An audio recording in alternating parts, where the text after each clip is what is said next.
والدین بچے کے مستقبل کے لیے کتنی کوشش کرتے ہیں، لاکھوں روپیہ لگاتے ہیں مستقبل ٹھیک ہو جائے، کرتے ہیں کہ نہیں کرتے؟ یونیورسٹیوں کے اندر، کالجوں کے اندر کتنی بھاری فیسیں بھرتے ہیں، کیوں اتنا کچھ کیوں کر رہے ہو؟ میں نے دیکھا بوڑھا باپ اپنی کمر پہ بوریاں لاد کے مزدوری کرتا ہے، مائیں اپنا زیور بیچ رہی ہیں کہ اولاد پڑ جائے، میاں اتنا کچھ کیوں کر رہے ہو؟ جی مستقبل ٹھیک ہو جائے۔ یہ مستقبل کتنا ہے؟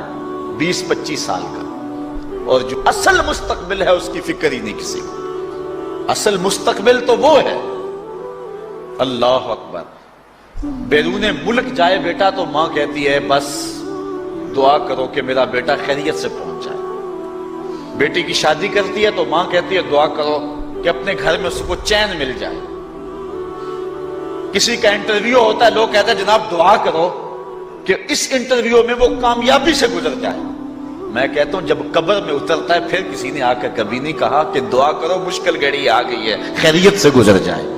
اصل امتحان تو یہ ہے، اگر اس امتحان سے گزر گیا تو کامیابی اور بامرادی۔ یہ تھوڑا سا مستقبل دنیا کا، اس کے لیے ہم کتنے پیسے لگا دیتے ہیں، سب کچھ اولاد کو آتا ہے، ہر شے فر پڑھتے اور بولتے ہیں، دعائے قنوت بھی نہیں آتی ہوتی، تو ہم اپنی اولاد کے لیے دین کا تحفہ اس کو کبھی نہ چھوڑیں۔ اللہ اکبر، کوشش کریں، محنت کریں۔ حضور نبی رحمت صلی اللہ علیہ وآلہ وسلم نے ان بد عمل واعظین کی بات بھی کی ہے کہ جو لوگوں کو نیکی کا حکم دیتے ہیں اور خود اس پہ عمل نہیں کرتے۔ آج ہمارے کچھ واعظین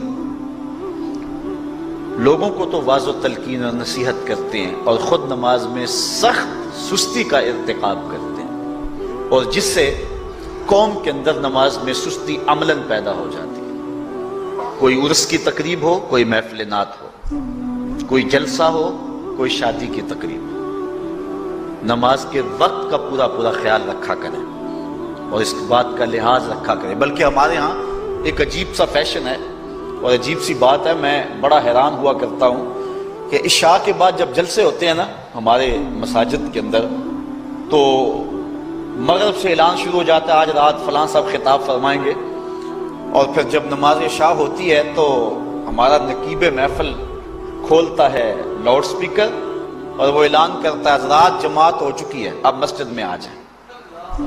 یعنی یہ نماز کو ہلکا کرنے والی بات ہے۔ انہوں کو کہا جا رہا ہے کہ بلکہ بات تو کہہ دیتے ہیں جس کا تمہیں ڈر تھا وہ گزر گئی ہے، اب آ جاؤ، کیا لینا ہے جلسے میں آ کر اگر نماز ہی نہیں پڑھنی ہے تو۔ ممبر و محراب کے جو ذمہ دار ہیں ان سے جو ہے وہ عجیب و غریب قسم کی جو ہے وہ حرکات سکنات سرزد ہو رہی ہیں۔ یہ جو جاہل نقیبوں کا ایک غول آ گیا نا، یہ بھی ایک بہت بڑی مصیبت ہے۔ ایک تو بے تحاشا القاب، دوسرا دین کی روح سے ناشنائی۔ وہ کسی نے کہا تھا نا کہ پہلے حضرت غوث پاک ولی بناتے تھے، چور سے کتب بناتے تھے، آج کل ہم بناتے ہیں۔ کہا تم کیسے؟ کہا ہمیں پتا ہوتا ہے یہ چور بیٹھا ہوا ہے، کہتے ہیں غوث زماں اور کتب دوران۔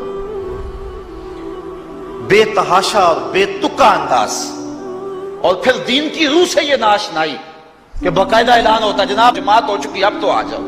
تو کیا کرتا ہے ساری رات جاگ کے اگر عشاء کی نماز ہی نہیں پڑھی تو نماز کو ہلکا کیا گیا ہے۔ اسی طرح جلسہ لمبا ہو رہا ہے اور نماز کا وقت سکڑ رہا ہے، ان چیزوں کا التزام کرنا ہے، ہم نے کوشش کرنی ہے۔